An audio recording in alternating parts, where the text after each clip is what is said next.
Bonjour les élèves et bonjour tout le monde. Et là, c'est la troisième vidéo sur Graph7 et séquenceurs et technologie télémécanique ou parc pneumatics. Et il trouve dans le playlist travaux pratiques T3. OK? Et moi, partage mon écran, moi, mon leçon. Bon, c'est un sheet Excel. Et pour faire un rappel que les deux premières leçons,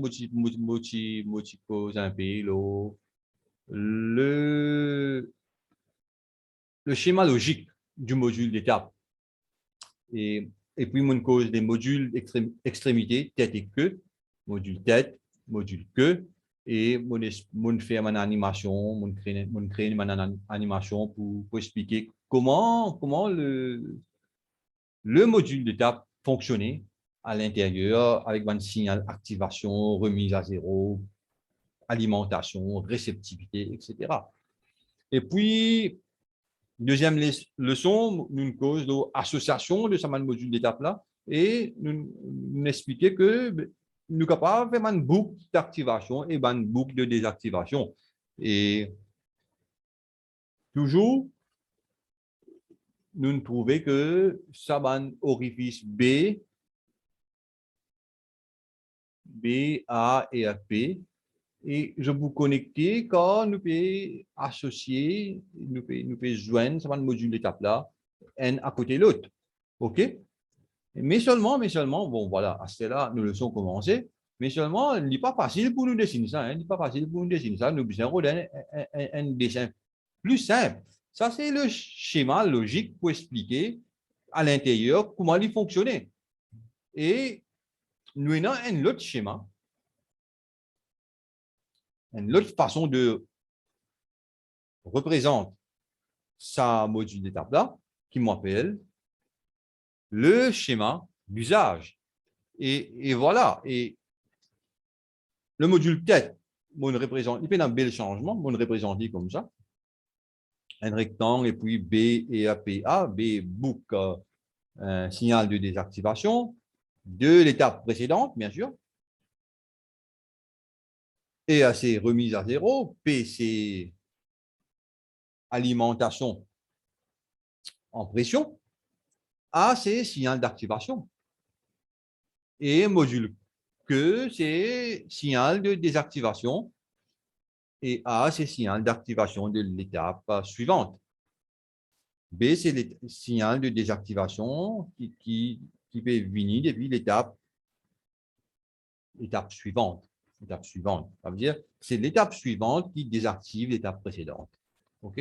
Et le module étape nous représente comme ça. Très simple.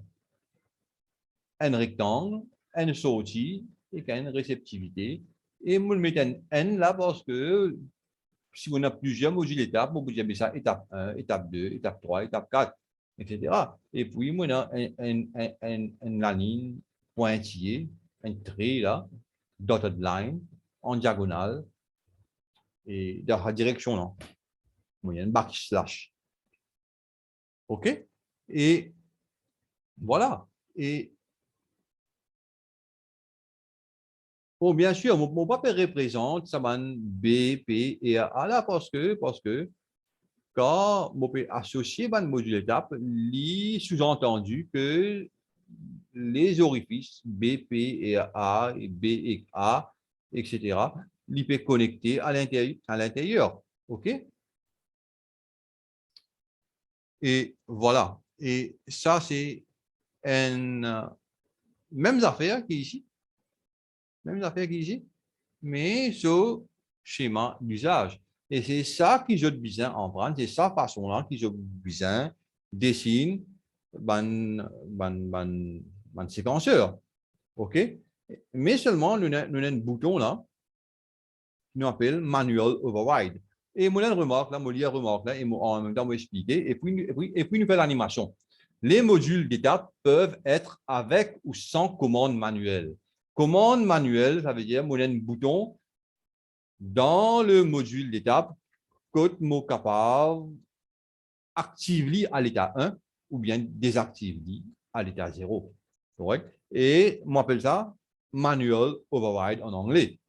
Et parfois en français aussi, on appelle ça manual override. Et dans une séquence unique comme celle-ci, ça c'est une séquence unique, ça veut dire nous avons un séquenceur qui suit un module étape qui va suivre un module étape, etc. Un derrière l'autre, un à côté de l'autre. Un seul module doit être mis impérativement à l'état 1. Sinon, si je ne suis pas mettre un à l'état 1, quand on commence la séquence pas pour commencer. OK? Il va vous démarrer. Pour activer un module, le système doit être hors pression. Bon, manual override, la commande manuelle, le système vient hors pression, il n'est pas capable sous pression, obligé de mettre hors pression. Et voilà, on va initialiser. Voilà, ça c'est sous pression, ça c'est hors pression.